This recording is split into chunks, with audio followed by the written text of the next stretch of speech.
To ensure we can keep producing great free content, please leave a comment below or leave a question that we can help you with. Then like and subscribe for all the latest updates. Thanks for taking the time to watch this video.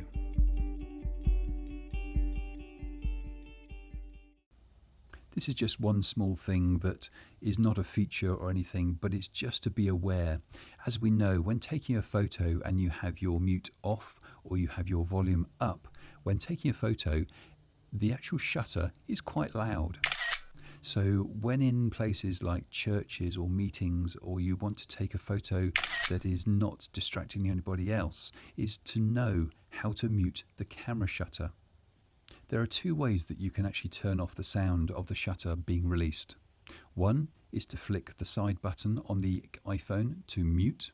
Alternatively, you can go into the control panel, and to do this, depending on your iPhone, is slide up or down to open up your control panel, and then pull down the volume icon so it goes to the mute symbol. This will now mute the actual camera shutter. To ensure we can keep producing great free content, please leave a comment below or leave a question that we can help you with. Then like and subscribe for all the latest updates.